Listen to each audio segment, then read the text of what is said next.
Good morning. કેમ છો? તો અત્યારે વાગ્યા છે 4, સાંજના 4 અને વરસાદ જો ધોધમાર વરસી રહ્યો છે. ધોધમાર વરસાદ વરસી રહ્યો છે તો બસ આપણે પણ એક્ઝામમાં આ રીતે ધોધમાર વરસવાનું છે. બસ એક્ઝામ આવવાની રાહ છે. એક્ઝામ આવે એટલે આપણે પણ ધોધમાર એક્ઝામમાં વરસીશું, એવા વરસીશું કે બસ એક્ઝામ ક્લિયર કરીને જ રહીશું. તો ખૂબ જ મસ્ત એટમોસ્ફિયર હતું. એન્ડ જોઈ શકો છો આપણું રીડિંગ માટેની હાલત જો પૂરેપૂરા બેડની, કારણ કે રીડિંગ થોડું ચાલતું હતું. એન્ડ હું થોડા જે યુપીએસસીના એ ટાઈમના જે ક્વેશ્ચન હતા ને યુપીએસસીના, તો પાસ્ટ યરના જે બધા ક્વેશ્ચન હતા એ થોડા સોલ્વ કરતી હતી. ધારો કે ઇકોનોમિક્સ છે ને, ધારો કે જિયોગ્રાફી છે, હિસ્ટ્રીના છે, એ થોડા હું સોલ્વ કરતી હતી.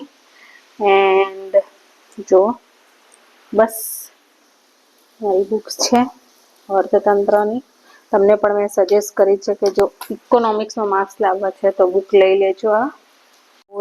ચાલો કંઈક બનાવીએ, પકોડા કે કંઈક બનાવીએ. વરસાદ આવે છે અને પકોડા ના ખાઈએ તો આપણા દેશી ભાષામાં તો ભજીયા બોલી શકીએ. ભજીયા ના ખાઈએ તો શું યાર ખાધું. વરસાદ આવે અને ભજીયા ના ખાઈએ તો બને નહીં.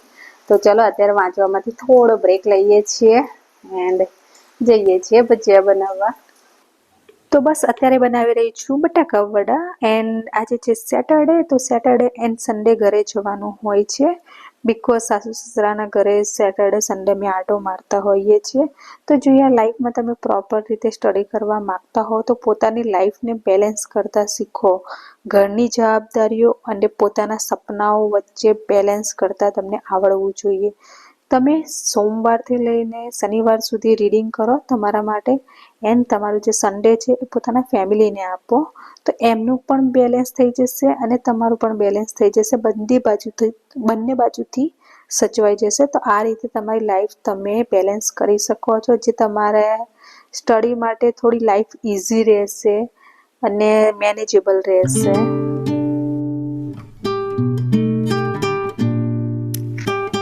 તો હજુ ઘરે જવામાં થોડી વાર છે, 1 કલાકની. તો ત્યાં સુધી થયું કે ચલો મેથ્સ એન્ડ રિઝનિંગ કરી લઈએ. કારણ કે જ્યારે તમે સ્ટડી કરતા હોવ છો ત્યારે તમારી એક મિનિટ ખૂબ જ ઇમ્પોર્ટન્ટ હોય છે. તમે ગમે ત્યાં ટાઈમ મળે ત્યાંથી તમારે રીડિંગ ચાલુ કરી દેવું જોઈએ.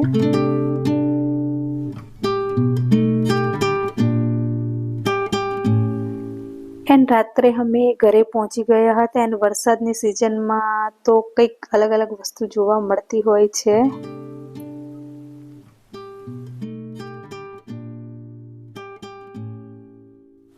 Good morning everyone. તો ખૂબસૂરત સવાર સાથે તમારું બધાનું સ્વાગત છે. તો નેક્સ્ટ ડે સવારે બસ ઘરના બધા કામ કરીને રસોઈ બનાવી દીધી સવારે ઉઠીને. નીચે નહીં ડોળું બોલ.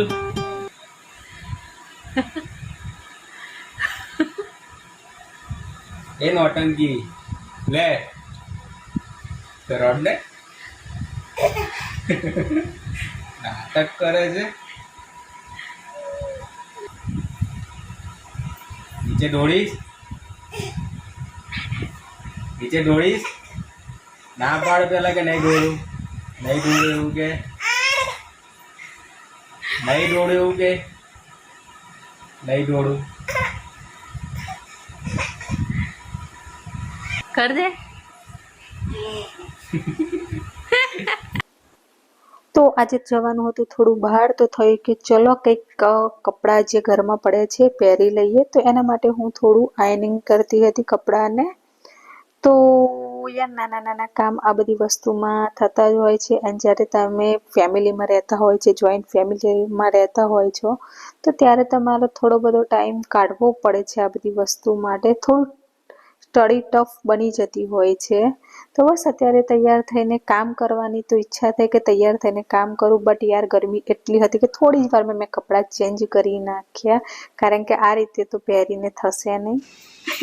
કર જય ભગવાન કર.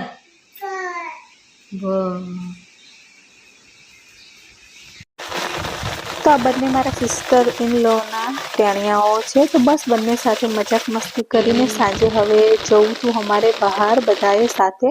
તો તો મારા સાસુ અને બંને અમે રસોઈ કરવા લાગી ગયા હતા, બિકોઝ સાંજે અમે થોડું બહાર જવાના હતા, તો એ રસોઈ બનાવતા હતા એન્ડ મેં પણ મારું કામ પતાવી દીધું હતું.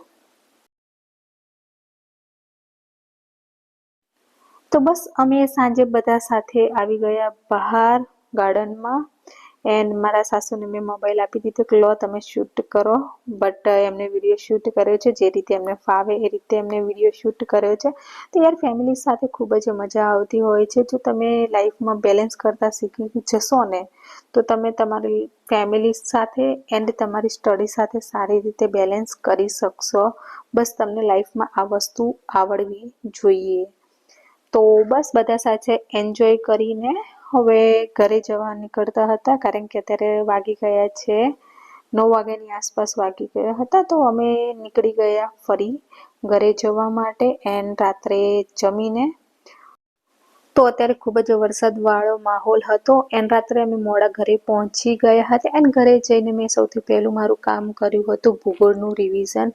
તો ભૂગોળનું રિવિઝન કરવામાં મારે 15 થી 20 મિનિટ લાગતી હોય છે, કારણ કે આ જે નોટ્સ છે એ મેં એટલી વાર રિવિઝન કરી છે કે અત્યારે મારે ફક્ત 15 થી 20 મિનિટ લાગતી હોય છે. તો આ રીતે હું રાત્રે ક્વિક રિવિઝન કરી દેતી હોય.